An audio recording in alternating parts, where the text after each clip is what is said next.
بسم اللہ الرحمن الرحیم الا ان اولیاء اللہ لا خوف علیہم ولا هم یحزنون۔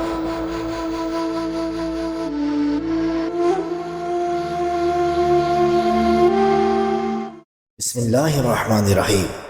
ہود علیہ السلام عاد بن اوس بن سام بن نوح علیہ السلام کے قبیلے سے تعلق رکھتے تھے۔ یہ عرب لوگ تھے اور احقاف میں آباد تھے۔ احقاف ریت کے پہاڑوں کو کہتے ہیں۔ یہ علاقہ ملک یمن کے شہر عمان اور حضرموت کے درمیان واقع ہے۔ یہ علاقہ ساحل سمندر کے قریب ہے جسے شہر کہتے ہیں، اور قوم عاد کی وادی کا نام مغیث تھا، جو بڑے بڑے ستونوں والے خیمے نما گھروں میں رہتے تھے۔ جیسے کہ ارشاد باری تعالیٰ ہے، الم تر کیف فعل ربک بعاد ارم ذات العماد۔ کیا تم نے نہیں دیکھا کہ تمہارے پروردگار نے قوم عاد کے ساتھ کیا کیا، جو ارم کہلاتے تھے، بڑے دراز قد۔ اللہ تعالیٰ نے حضرت ہود علیہ السلام کا ذکر قرآن مجید میں 7 مقامات پر ارشاد فرمایا ہے، اور ایک مکمل سورت سورہ ہود بھی آپ علیہ السلام کے نام سے نازل فرمائی ہے۔ حضرت ہود علیہ السلام اپنی قوم کے ایک شریف خاندان سے تھے۔ آپ علیہ السلام کو اللہ تعالیٰ نے ان کی قوم کی طرف ہدایت کے لیے نبی بنا کر بھیجا تھا۔ قوم نوح کی ہلاکت کے بعد اللہ تعالیٰ نے قوم عاد کو زمین پر آباد فرمایا۔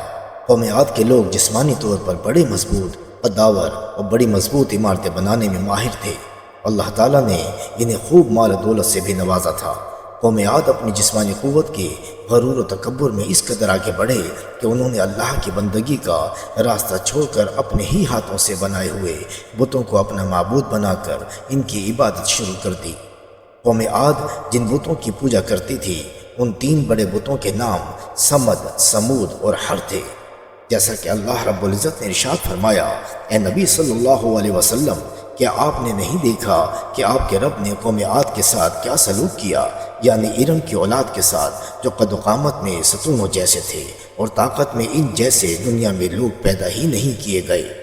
قوم عاد کو گمراہی سے نکال کر ہدایت کی طرف لانے کے لیے اللہ تعالیٰ نے اسی قوم کے ایک فرد حضرت ہود علیہ السلام کو نبی بنا کر ان کے پاس بھیجا، جیسا کہ فرمان باری تعالیٰ ہے، اور ہم نے قوم عاد کی طرف ان کے بھائی ہود علیہ السلام کو نبی بنا کر بھیجا۔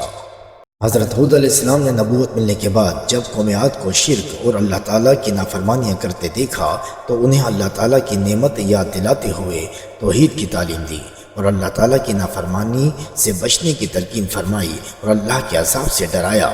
جیسا کہ قرآن کریم میں ارشاد باری تعالیٰ ہے، جب ان کے بھائی ہود علیہ السلام نے ان سے کہا، کیا تمہیں اللہ کے عذاب کا خوف نہیں ہے؟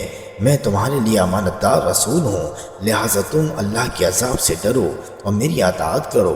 میں اس تبلیغ پر تم سے کوئی اجرت نہیں مانگتا، میرا اجر تو رب العالمین کے ذمے ہے۔ تمہیں کیا ہو گیا ہے کہ تم ہر اونچی جگہ پر بے فائدہ یادگار عمارت بنا ڈالتے ہو، اور تم بڑی مضبوط عمارتیں بناتے ہو، جیسا کہ تم ہمیشہ یہیں دنیا میں رہو گے، اور جب تم کسی پر ہاتھ ڈالتے ہو تو سرکش ظالم بن کر ہی ڈالتے ہو۔ تم اللہ کے عذاب سے ڈرو اور میری پیروی کرو، اس ذات سے ڈرو جس نے وہ کچھ تمہیں دیا ہے جو تم جانتے ہی ہو۔ اس نے تمہاری مدد کی جانوروں اور اولاد کے ساتھ، باغات اور چشموں سے۔ مجھے تو تمہارے بارے میں بڑے دن کے عذاب کا خطرہ ہے۔ جب حضرت ہود علیہ السلام نے اپنی قوم کو اللہ تعالیٰ کی توحید اور اس کی فرمانبرداری کرنے کی دعوت اور نافرمانی سے بچنے کی تلقین کی، تو قوم عاد نے آپ علیہ السلام کی دعوت کو قبول کرنے کے بجائے آپ علیہ السلام کو جھٹلایا اور آپ علیہ السلام پر کئی الزامات لگائے۔ جیسا کہ قرآن مجید میں ارشاد فرمایا گیا، انہوں نے یعنی قوم عاد کے سرداروں نے کہا، اے ہود، تم نے ہمارے سامنے توحید کی کوئی واضح دلیل پیش نہیں کی، اور ہم اپنے معبودوں کو صرف تمہاری بات میں آ کر نہیں چھوڑ سکتے، اور نہ ہی ہم تجھ پر ایمان لانے والے ہیں، بلکہ ہم تو یہی کہتے ہیں کہ ہمارے کسی معبود نے تمہیں خرابی یعنی دماغی مرض میں مبتلا کر دیا ہے۔ قرآن پاک میں ایک اور مقام پر ارشاد فرمایا گیا، قوم ہود نے کہا کہ تم ہمیں واز کرو یا نہ کرو، ہمارے لیے سب برابر ہے۔ یہ واز کرنا تو بس پہلے لوگوں کی عادت چلی آئی ہے، اور ہم پر ہرگز کوئی عذاب نہیں آئے گا۔ حضرت ہود علیہ السلام نے اپنی قوم کی جاہلانہ اور متکبرانہ باتوں کو نظر انداز کرتے ہوئے بڑے شفیق اور پرخلوص انداز سے اپنی قوم کو سمجھانے کی بھرپور کوشش کی اور انہیں بتایا کہ اے میری قوم، اللہ تعالیٰ کے سوا تمہارا کوئی حقیقی معبود نہیں۔ میں اللہ تعالیٰ کی طرف سے تمہاری خیرخواہی کے لیے نبی بنا کر بھیجا گیا ہوں۔ مجھے تم سے کوئی دنیاوی لالچ نہیں، میں تو صرف اپنے رب کی رضا کا طلبگار ہوں۔ اگر اللہ تعالیٰ مجھ سے راضی ہو گیا تو مجھے میرا رب دنیا اور آخرت میں بہترین صلہ عطا فرمائے گا۔ میں تمہارا خیرخواہ ہونے کی حیثیت سے تمہیں نصیحت کر رہا ہوں کہ اگر تم بتوں کی پوجا چھوڑ کر اللہ تعالیٰ کے فرما بردار بندے بن جاؤ گے تو اس کا فائدہ تمہیں دنیا میں بھی ملے گا اور آخرت میں بھی ملے گا۔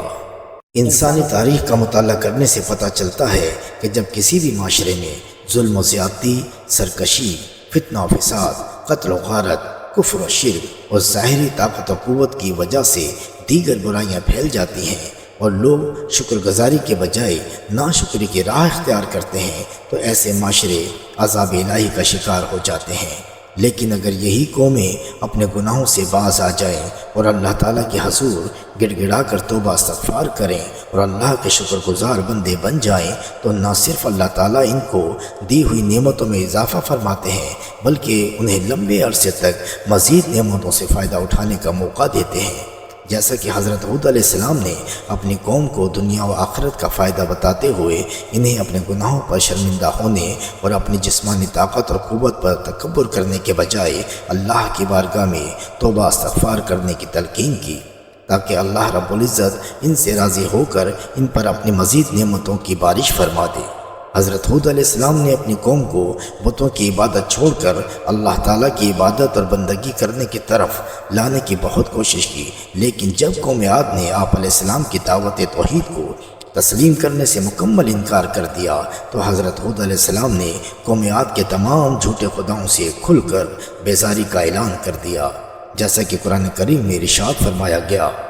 ہود علیہ السلام نے کہا، میں اللہ کو گواہ بناتا ہوں اور تم بھی گواہ رہو کہ میں اللہ کے سوا سب سے بیزار ہوں جنہیں تم شریک بنا رہے ہو۔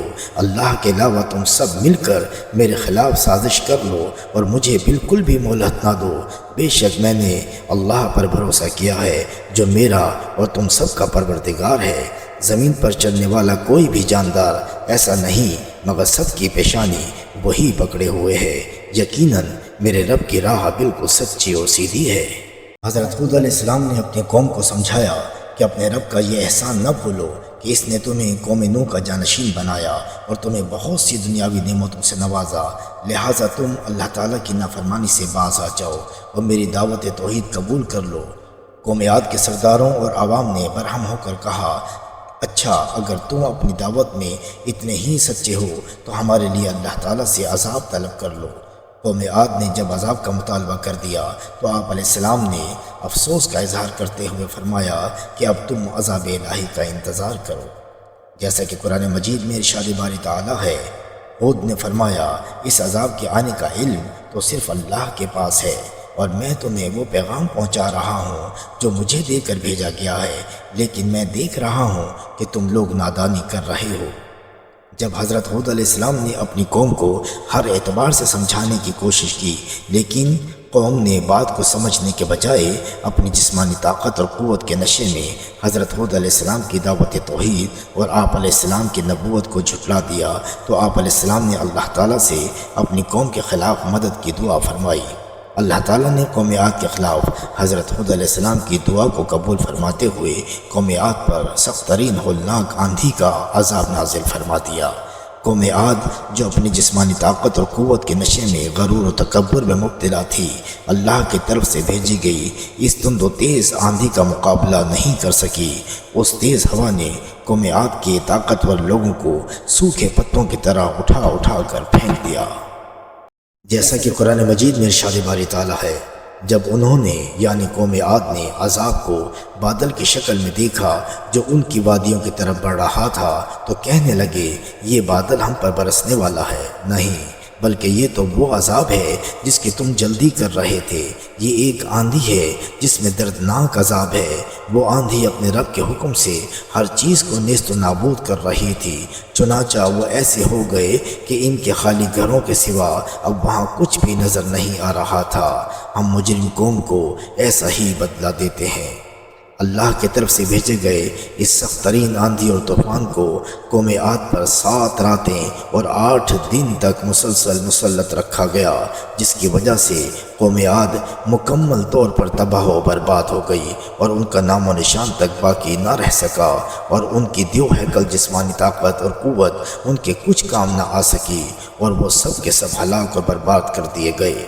اور حضرت ہود علیہ السلام کو اور آپ علیہ السلام کے ساتھیوں کو اللہ رب العزت نے اس سخت ترین آندھی اور طوفان سے محفوظ رکھا، جیسا کہ ارشاد باری تعالیٰ ہے، بس ہم نے ہود علیہ السلام اور ان کے ساتھیوں کو اپنی رحمت سے بچا لیا، اور ہم نے ان لوگوں کی جڑ ہی کاٹ دی جنہوں نے ہماری آیات کو جھٹلایا تھا، اور وہ ایمان لانے والے ہی نہ تھے۔ وما علینا الا البلاغ المبین۔